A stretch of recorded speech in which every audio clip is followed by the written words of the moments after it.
राधे राधे, जय श्री कृष्णा।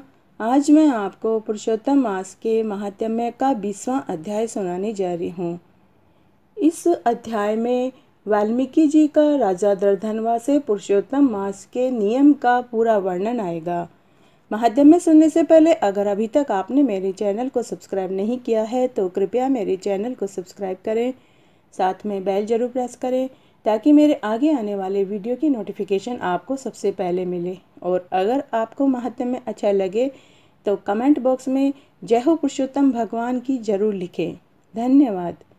20वां अध्याय का महात्म्य इस प्रकार है। सूत जी बोले, हे विप्रो, नारायण के मुख से राजा दर्धनवा के पूर्व जन्म का वृतांत सुनकर पूर्ण तप्त न होने के कारण नारद जी नारायण मुनि से पूछने लगे, हे तपोधन, राजा दर्धनवा ने वाल्मीकि जी से क्या कहा वो हमें विस्तार से बताइए। श्री नारायण बोले, हे नारद जी, राजा दर्धनवा ने वाल्मीकि मुनि की प्रार्थना करके जो कहा वह मैं कहता हूँ, वह ध्यान पूर्वक सुनो। राजा दर्धनवा बोले कि हे मुनि, मुक्ति चाहने वाले लोग पुरुषोत्तम मास का सेवन कैसे करें, पूजा कैसे करें, क्या वस्तु दान में दें और उसके करने से क्या फल मिलता है, उसकी क्या विधि है, यह लोक हित के लिए हमसे कहो, क्योंकि लोक हित के लिए ही आप जैसे महात्मा पृथ्वी पर विचरण करते हैं। पुरुषोत्तम मास साक्षात पुरुषोत्तम भगवान हैं, अतः इस मास में व्रत दान करने से महान पुण्य प्राप्त होता है। यह मैंने आपके मुख से सुना है। मैं अपने पूर्व जन्म के सुदेव नामक ब्राह्मण के वृतांत को सुनकर और इस वास का फल स्वरूप मरा हुआ पुत्र उठकर खड़ा हो गया। यह सुनकर हे ब्राह्मण पुत्र, शोक में अज्ञानवश निरंतर निराहार रहने से मेरा वह पुरुषोत्तम मास बीत गया और उसका फल यह हुआ कि मेरा मरा हुआ पुत्र जीवित हो गया। हे तपोधन, इस जन्म में वह सब पूजा विधान मैं भूल गया हूँ, अतः मुझे फिर से सुनाइए। वाल्मीकि मुनि बोले, ब्रह्म मुहूर्त में उठकर परम ब्रह्म परमात्मा का चिंतन करें, फिर एक बड़ा जल का पात्र लेकर निरृत दिशा को गांव से दूर कुछ दूर जावें। दिन में और सांझ समय कान पर यज्ञोपवीत लपेटकर उत्तर की ओर मुख करके पृथ्वी को घास से ढककर सिर पर वस्त्र लपेटकर मुख को बंद करके न थूके न बोलें। इस प्रकार मल मूत्र का त्याग करें और यदि रात्रि का समय हो तो दक्षिण की ओर मुख करके करें। फिर उठकर दुर्गंधि दूर करने तथा शुद्धि के लिए लिंग पर 1 बार, गुदा में 5 बार, बाएं हाथ में 3 बार और दोनों हाथ में 10 बार तथा दोनों पांवों में 14 बार मिट्टी लगावें। यह गृहस्थी वाले को शौच की विधि है। इस प्रकार शौच करके मृतिका और जल से हाथ पांव धोकर शुद्धि करें। तीर्थ स्थल में हाथ पैरों की शुद्धि न करें। तीर्थ से पात्र में जल लेकर 1 हाथ भर का अंतर छोड़कर शुद्धि करें। पीछे तीर्थ में शुद्धि करें, अन्यथा अशुद्ध ही रहता है। इस प्रकार पुरुषोत्तम का व्रत करने वाला शौच कर्म करें। उसके पश्चात गृहस्थ 16 तथा 12 कुल्ला करें और पेशाब करने पर 8 व 4 कुल्ला करें। फिर उठकर नेत्रों को धोकर दातून लेवें और यह मंत्र बोलें, आयु बलम यशो वर्च प्रज्ञा पशु वसुनी च ब्रह्म प्रज्ञा च मेघाम च त्वं नो देहि वनस्पते। इसका अर्थ है, हे वनस्पति, आप हमें आयु, बल, यश, तेज, संतान, पशु, धन, ब्रह्म ज्ञान और बुद्धि प्रदान करें।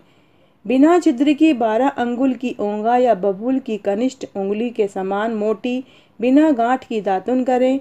रविवार को दातुन करना मना है, अतः 12 कुल्लाओं से मुख शुद्धि करें।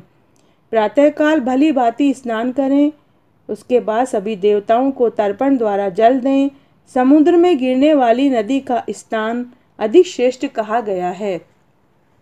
बावड़ी, कुआं, तालाब में स्नान करना पंडितों ने मध्यम कहा है और गृहस्थ को घर में स्नान करना सामान्य कहा है।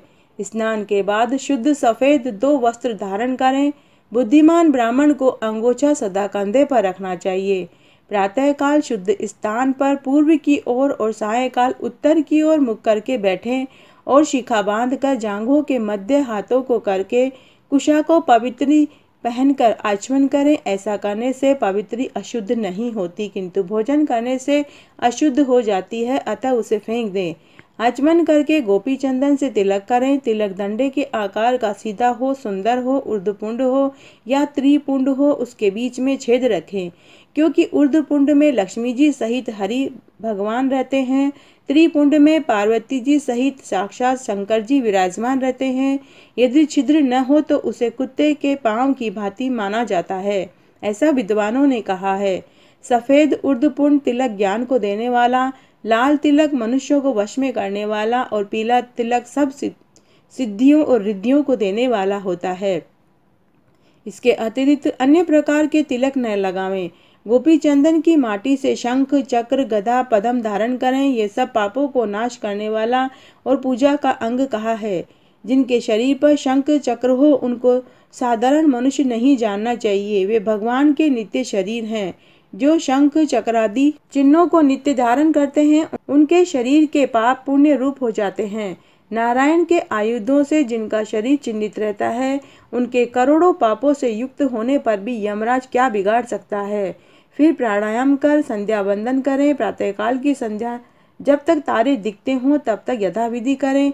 जब तक सूर्य नारायण का दर्शन न हो तब तक गायत्री मंत्र का जाप करते रहें। फिर सूर्य के मंत्रों से सूर्य के सामने खड़े होकर अंजलि दे। सायकाल के समय भूमि पर अपने पैरों को करके नमस्कार करें। यदि कोई कमी रह गई हो तो यह मंत्र अवश्य बोलें। यस्य स्मृत्या नामोक्तया तपो यज्ञ क्रियादिषु न्यूनम संपूर्णता याति सदो वंदे तम च्युतम। जो ब्राह्मण, क्षत्रिय और वैश्य श्रद्धा से विधि पूर्वक संध्या करते हैं उनको तीनों लोक में कोई भी वस्तु कठिन नहीं होती।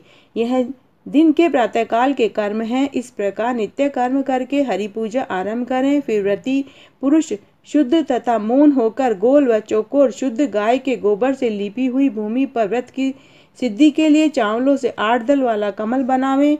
फिर स्वर्ण, चांदी, तांबा और मिट्टी का नवीन छिद्र रहित शुद्ध कलश उस मंडल के ऊपर स्थापित करें। फिर उस कलश में शुद्ध तीर्थों का लाया हुआ कल्याणकारी जल भरकर ऐसा कहें। कलश के मुख में विष्णु है, कंठ में भगवान रुद्र है, मूल में ब्रह्मा जी विराजमान है, मध्य में मातृगण स्थित है, कोक में समस्त समुद्र और 7 द्वीपों वाली पृथ्वी है।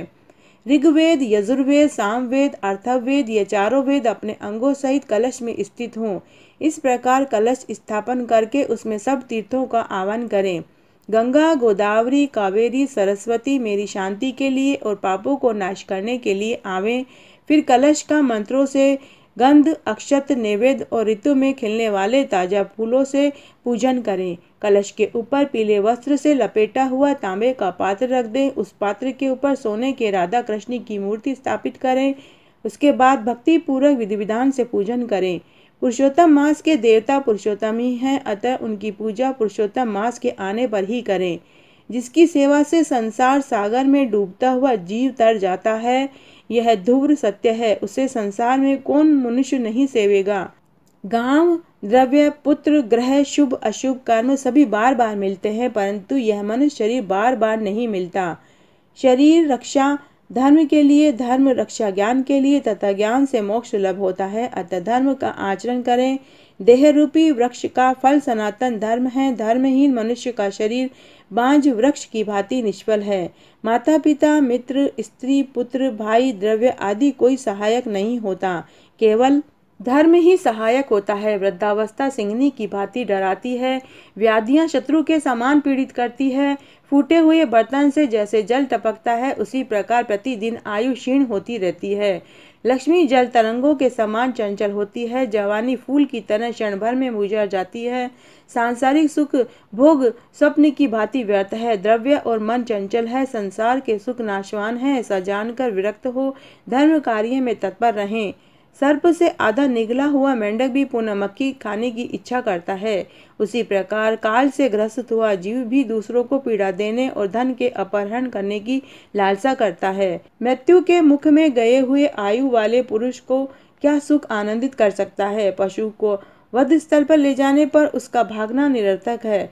जब धर्म करने के लिए चित्त प्रबल होता है तब उस समय धन का मिलना सुलभ नहीं होता, और जब पास में धन है तब धर्म की ओर चित्त नहीं होता, और जब धर्म कार्य में चित्त और धन दोनों होते हैं तब उस समय सत्पात्र नहीं मिलता। जब इन तीनों चित्त वित्त सत्पात्र का मिलन हो जाए तब बिना विचारे जो धर्म को करता है वही बुद्धिमान है। बहुत धन होने पर हजारों प्रकार के धर्म कार्य होते हैं, परंतु पुरुषोत्तम मास में थोड़े ही द्रव्य से महान धर्म होता है। स्नान, दान, कथा में विष्णु भगवान का स्मरण होना, इतना ही सद्कर्म किया जाए तो यह महान भय से बच जाता है। जैसे गंगा ही तीर्थ है, कामदेव ही धनुर्धर है, विद्या ही धन है और गुण ही सौंदर्य है, वैसे ही सब मासों में साक्षात पुरुषोत्तम मास है। यद्यपि यह मास पहले सब यज्ञादि धर्म कार्य में निंदनीय तथापि साक्षात कृष्ण भगवान के नाम के प्रभाव से यह पृथ्वी पर विख्यात हुआ। जैसे सब प्राणियों के पैर हाथी के पांव में समा जाते हैं, वैसे ही सब धर्म और कलाएं पुरुषोत्तम में विलीन हो जाती है। जैसे गंगा जी के समान सब नदी नहीं होती, वैसे ही कल्पवृक्ष की भांति सभी वृक्ष नहीं होते। जैसे पृथ्वी पर चिंतामणि के तुल्य अन्य कोई रत्न नहीं होता, गौओं में कामधेनु के समान कोई गाय नहीं होती, राजा के समान अन्य कोई पुरुष नहीं कहा गया, वेदों के समान कोई शास्त्र नहीं है, वैसे ही पुरुषोत्तम मास के समान कोई पुण्य काल नहीं हो सकता। पुरुषोत्तम मास जैसा कोई मास नहीं है, इसके देवता पुरुषोत्तम भगवान ही है।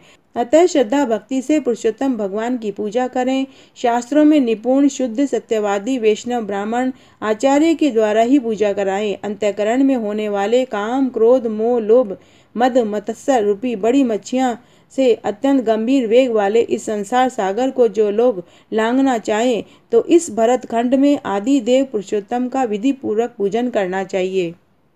तो आज मैंने आपको पुरुषोत्तम मास का 20वां अध्याय सुनाया। अगर आपको ये पसंद आता है तो अपने दोस्तों और रिश्तेदारों में ज़्यादा से ज़्यादा शेयर करके पुण्य कमाएं। धन्यवाद।